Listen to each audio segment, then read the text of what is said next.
내일 대통령 기자회견이 예정이 네. 되어 있습니다. 그래서 대통령 기자회견은 어제도 저희가 예상을 해봤고 그제도 예상을 해봤기 때문에 크게 네. 기대를 많이 하진 않고 있습니다. 저는 솔직하게 얘기하면 네. 혹시나 했는데 역시나가 될 것 같고요. 그리고 네. 왜냐하면 어제 민정수석을 직접 또 소개를 하면서 대통령이 보여준 모습을 보니까 여전히 대통령은 내가 니네들한테 설명을 하면 니네가 이해할 거야 라는 마인드가 좀 있으신 것 같아요. 저는 어제 예. 그 민정수석 설명하면서 대통령이 했던 말 중에 네. 너무 천연덕스럽게 거짓말을 하는 부분이 하나가 있더라고요. 거짓말이요? 네. 민정수석실을 폐지한다고 했던 게 아니라 예. 만들지 않겠다는 얘기를 했던 거고 예. 그거를 이제 문화일보랑 인터뷰하면서 내가 했던 말인데 예. 이걸 가지고 얘기하시는 것 같다, 다들 생각하시는 것 같다, 뭐 그런 얘기를 했거든요. 예. 근데 대통령 공약집을 보면요, 예. 민정수석실 폐지라고 써 있습니다. 예. 예, 민정수석실 폐지라고 공약집에 써놨는데 그게 예. 뭐 어디 문화일보 인터뷰에서만 얘기했다고 얘기하시는 것은 거짓말이에요. 예. 거짓말이에요? 예. 예. 어제 그거 보면서 너무 황당하더라고요, 저는.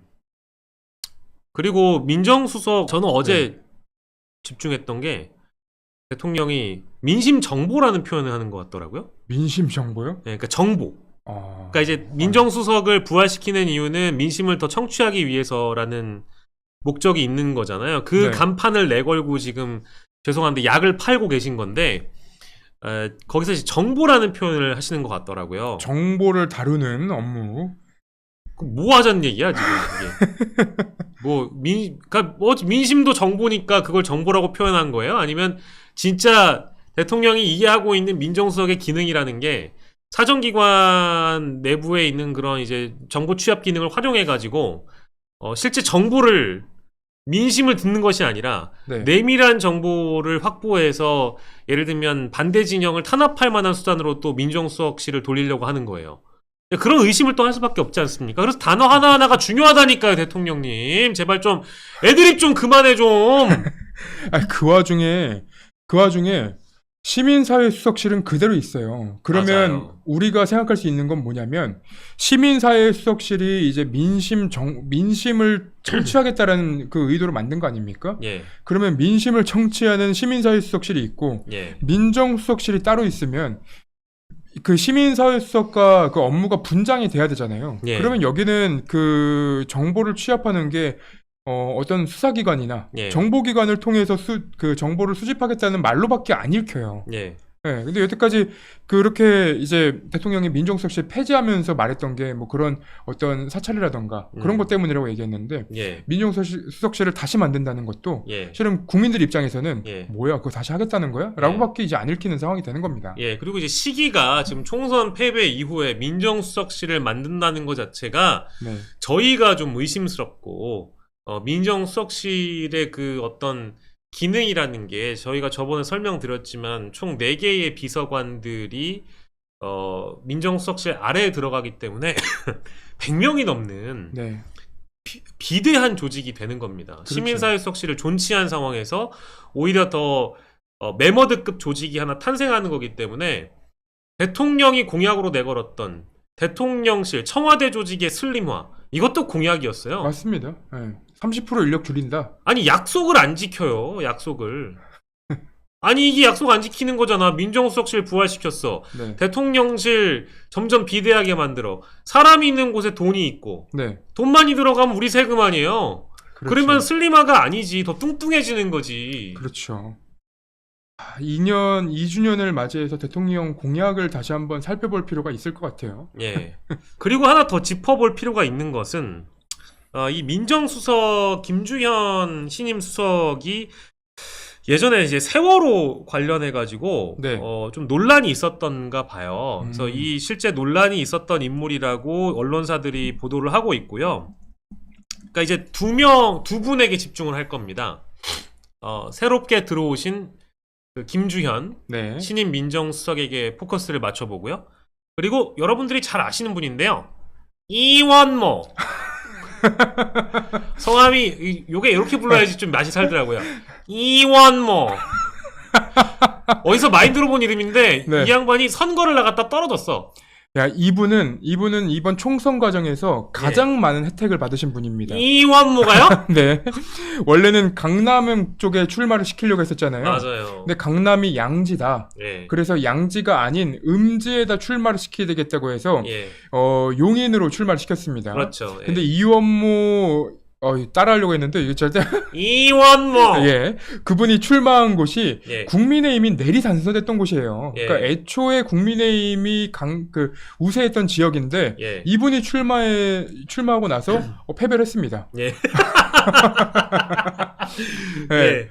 그 패배를 하고 예. 그러면 이제 무슨 일을 해야 되는가? 예. 검사 퇴직했잖아요. 네. 그럼 변호사 개업하기도 어렵고요. 지금 예. 당장. 예. 그래서 어디로 갔느냐? 예. 대통령실 공직기강 비서관으로 갔습니다. 그 시원한 우리 네. 이시원 씨는 이제 내려놓으셨고 네, 이제 민간인 신분으로 수사를 받으셔야 되고요. 그렇죠. 아무튼 뭐 적절하게 저는 이시원을 교체한 것은 좀 늦었지만 적절한 선택이라고 봅니다. 네. 다만 이원모 이런 이원모를 에이, 표정이 살아있으니까 이거 못 따라. 아니 낙선인을 아니 무슨 제가 어제도 김태형 기자랑 이거 주제 관련돼서 논의하다가 네. 아니 대통령님 무슨 대통령실이 용산 취업지원센터야? 그니까요. 무슨 용산 재활용센터야? 뭐야? 아니 정진석 비서실장 네. 낙선인이죠? 그렇죠. 홍철호 정무수석 낙선인이죠? 네. 그리고 이완모 이 사람 낙선인이잖아요. 그렇죠. 아니 무슨 뭐 취업지원센터냐고. 심지어 민생특보는 낙천자죠. 아 민생특보 그지 주기환 주기환은 특보. 낙천자지. 네. 그러니까 여러 인물들이 지금 있는 상황에서 이원모 비서관 같은 경우에는 여전히 의혹이 남아있는 사람들 중에 한 명이에요. 어떤 의혹이냐? 예. 우리 나토신 씨. 예. 그러니까 대통령 전용기를 타고 예. 민간인 신분인데 예. 같이 나토를 갔다 왔던 인물 아닙니까?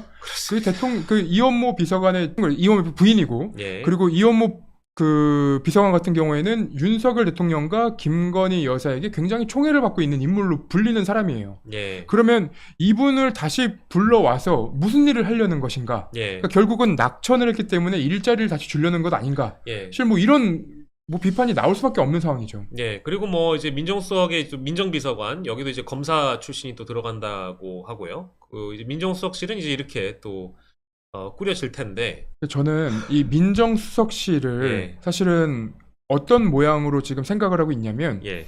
그러니까 검찰총장의 이제 바로 밑에 예. 수사정보정책관실이 있지 않았습니까? 예. 수사정보정책관실 같은 느낌이 드는 거예요. 그러니까 음. 민정수석실이 원래는 이제 민정수석실은 그런 일을 하는 곳이 아닙니다. 근데 어제 대통령이 얘기했던 정보라는 그 키워드를 가지고 한번 생각을 해보자면 예. 그러니까 이 수사정보정책관실이 만들어져서 공직기강 비서관실은 공직과 관련된 정보를 수집을 하고 예. 그리고 이에 대해서 어떤 감찰이라던가 이런 것들을 할 수 있는 자리가 되는 거고 그 나머지의 부서에서는 정말로 수사기관이나 아니면 그런 곳에 정보를 수집해서 이 민정수석실에서 통합을 해가지고 예. 대통령한테 보고가 올라가는 것 아닌가. 예. 그러면 여기가 이제 용산 대통령실이 아니라 예. 용산 대통령청, 대통령검찰청 뭐 이런 예, 식의 예, 이제 예. 모습으로 갈 수밖에 없는 상황이라 예. 이게 대통령이나 대통령실에서 아니라고 한다고 아닌 게 아닌 거잖아요. 예. 예. 그렇기 때문에 의심을 계속 할 수밖에 없는 상황이 되는 거예요. 예.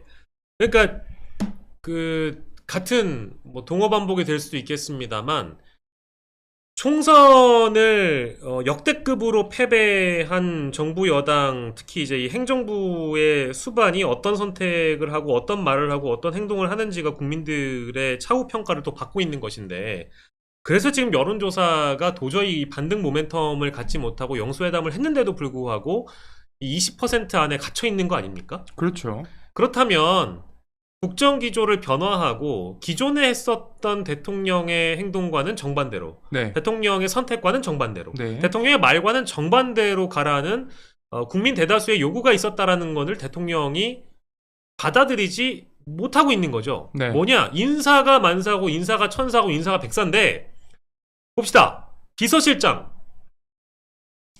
국민들의 민심을 잘 알았으면 낙선 됐겠어요? 거기가 그게 유리한 지역이었다면서요. 그렇지 그렇죠. 않습니까? 합의 11선입니다. 네. 할아버지 아버지 정진석 예? 선수가 11선이에요. 깃발만 꽂으면 된다고 알려진 곳입니다. 근데 떨어졌잖아요. 왜 네. 떨어졌습니까? 민심을 제대로 읽지 못해서. 그렇죠. 자, 홍차로요? 홍차로 정무석? 김포을이에요, 김포을. 김포하고 서울 이거 합쳐버린다고 뭐 심지어 국민의힘은 당론으로 정했어요. 심판받은 겁니다. 김포을의 민심을 못 읽은 거예요. 그럼 민심을 못 읽은 사람이 낙선이 됐네? 그러면 정무수석하고 비서실장하고 민심을 못 읽은 양반들 아니에요? 근데 이런 사람들을 대통령이 신임으로 대통령실로 임명했다. 이거 뭡니까? 대통령이 민심을 못 읽는 사람을 자기 옆에 앉힌 거예요. 그렇죠. 이완모 용인 가서 떨어졌습니다. 아까 네. 얘기했잖아요. 용인에 가면은 유리한 지역구라며. 네. 이완모 떨어졌잖아요. 네. 낙선인입니다. 민심을 제대로 못 읽은 분이에요. 그렇죠. 근데 공직 기강을 잡으러 간답니다. 그 공직이 잡히겠어요? 안 잡히죠. 네. 내가 화가 나서 그래. 네. 이런 마당이 어떻게 대통령 기자회견을 기대를 하겠냐고. 그렇죠. 아, 제 말이 틀려요? 그것도 대통령 사실 뭐 정무적 판단을 하면 대통령의 기자회견 이후에 이 인선을 발표해도 됐을 텐데 예. 굳이 이 인선을 발표한다는 것은 자신감이 있었다는 거죠. 네. 그러면 진짜 할 말이 없다. 네. 아, 정말. 아, 그리고 이제 뭐 여러 이제 뭐 논란거리를 다시 이제 꺼내와가지고 할 필요는 없겠지만, 저는 이제 이런 비판을 받는 게 너무 안타까워서 그래요. 그렇죠. 이게 그러니까 통상적인 그 상황이 아니 정상적인 혹은 이제 우리가 일반적으로 봐왔던 상황들이 벌어지지 않고 그 상황과 다른 예. 완전 다른 갈래의 일들이 벌어지니까 예. 사실 야 이거는 어떻게 더 비판을 해야 예. 이거를 정부에서도 이제 우리가 의견을 수렴하겠다 그럴지 사실은 너무 이제는 막막해요. 그러니까 기자들이 현장에서 느끼는 그 약간의 허무함, 허탈감이 있어요. 그러니까 이렇게 비판을 하면 예. 이 정도로 우리가 비판을 하면 이 정부에서도 예. 여태까지는 이제 도의적으로라도 예. 듣는 척이라도 했었는데 예. 이제는 어제 이제 윤석열 대통령이 뭐 사설 등에서 저를 비판을 했었다라고 얘기하면서 자기가 유리한 것만 끌어요. 민정수석실을 다시 만들어야 된다고. 예. 아니 민정수석실을 만들어야 되는 이유가 뭡니까? 거기에는 전제가 김건희 여사나 가족들에 대해서 감시할 수 있는 곳을 만들어야 한다는 거예요. 예. 근데 민심 정보를 청취하는 게 부족해서 여러 사설들이 지적을 했기 때문에 우리가 민정수석실을 부활시킨다. 야, 아니 지금 방금 욕하시려고 한 거예요? 아닙니다. 아. 그래서 아까 저희가 네. 초반에 짚을 때 민정수석에 대해서 얘기를 하다 말았잖아요. 민정수석의 경우에는 사실은 윤석열 정부에서 등용되지 못할 인물이라는 평가가 좀 있더라고요. 저도 초반에 이제 이분이 지명이 될 거라는 단독 보도 보고 우병우 라인이고 네. 심지어 뭐 오늘 한겨레 사설에 한겨레였나 경향이었나 그 윤 대통령이 이 김주현 신임 민정수석을 원래는 탐탁치 않아 했다 뭐 이제 이런 그 사설도 제가 본 것 같거든요. 아 한겨레구나 한겨레. 네. 윤석열이 김주현을 탐탁치 않게 여긴 건 널리 알려진 사실이다. 그럼에도 김주현을 낙점한 것은 김건희 수사와 무관하지 않아 보인다. 이렇게 지적을 하고 있어요. 모두가 다 그 생각이죠. 네. 그러니까요. 이제 그럼에도 불구하고 어쨌든 김주현을 데리고 온 것은 사법 리스크를 네. 컨트롤하기 위함이다. 그리고 이원석 검찰총장보다 9기수가 위 선배인 걸로 알고 있어요. 김주현 씨가. 네. 그러니까 당연히 이제 인사를 거머쥐면서 민정수석이 서초동을 컨트롤하려고 하는 어떤 그런 의지를 보여준 대목이기도 하고요. 그렇죠. 예. 근데 법률가 출신, 뭐 검사 출신들이 민정수석을 한다 뭐 이런 얘기를 하지만 네. 실제로 이렇게까지 이제 검찰에서 많이 나간 지 예. 오래된 분들의 컨트롤이 먹힐까 싶습니다. 그리고 예. 그 예로 윤석열 검찰총장 시절에 예. 문재인 정부에서 그 임명이 됐던 여러 검사 출신 민정수석들이 계세요. 예. 근데 그분들이 왜 그렇게 금방금방 그만두고 나가야 했을까요? 네. 윤석열 검찰총장이 그 예를 보여준 거예요. 그러니까 민정수석실이 컨트롤하려고 한다, 혹은 이제 중재를 하려고 한다, 그거 받아들이지 않아도 된다. 예. 그 여태까지 예를 보여줘 놓고선 이제 와서 민정수석실을 만들어서 검찰을 컨트롤하려고 한다? 예. 검사들 누가 받아들입니까, 그거를? 그냥 받아들일 사람은 아마도 이완모 정도만 내 자리가 이제 필요하다 보니까 네. 예, 아무튼 그렇습니다. 용산 취업 지원센터 네. 예, 용산 여러분들의 인생 2막이 있습니다. 바로 용산 대통령실. 선거에 떨어지셔도 저희는 다 받아줄 네. 여력이 됩니다. 아 난 그리고 진짜 이런 마당에 덕이 들어갈까 무서워요. 장예찬 얘기가 또 이제 뭔가 청년 문화특보로. 뭐 청년 문화특보 이런 걸로 그럴까봐 무서워요. 근데 저는 이 네. 와중에 이제 윤석열 대통령이 네, 본인이 수사했던 게 모두 부메랑으로 돌아오는 게 사실은 좀 재밌어요. 네, 왜 이렇게 얘기하냐면 그 예전에 국정농단 이제 특검하고 수사를 할 때 많은 분들이 얘기했던 거, 그 사법농단 수사를 할 때 많은 분들이 얘기했던 게 뭐냐면 직권남용. 예, 야 이거 어떻게 적용할 거냐? 이거 예. 어떻게 증명할래? 예. 이게 이제 법조계의 많은 이제 기사를 찾아보면은 예, 많은 의견이었고, 예, 그리고 경제 공동체. 예, 최순실과 박근혜 두 사람이 예, 경제 공동체이기 때문에 뭐 음. 그런 이제 삼성이라던가 압박해서 돈을 받은 게 이제 예, 그 박근혜 범죄랑도 이어진다 뭐 이런 논리였거든요. 근데 지금 윤석열 대통령은 이 모든 이 만들어 온 그 모든 그 범죄 사안에 하나하나에 네, 부메랑으로 다 걸려요. 먼저 음. 김건희 여사 같은 경우에는 경제 공동체죠. 예, 300억이 아니죠. 300만 원짜리 그 큰일 날 뻔했어요. 300만 원짜리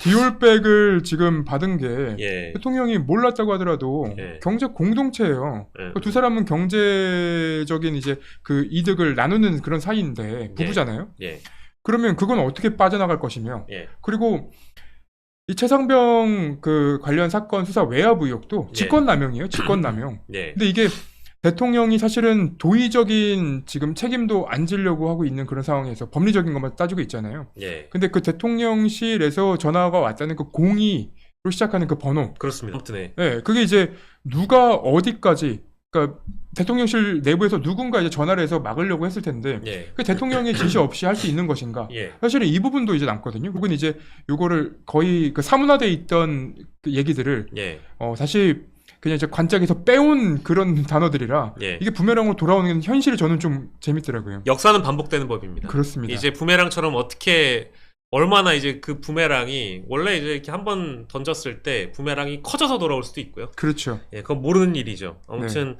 어떤 상황으로 나아가는지 지켜보도록 하겠습니다.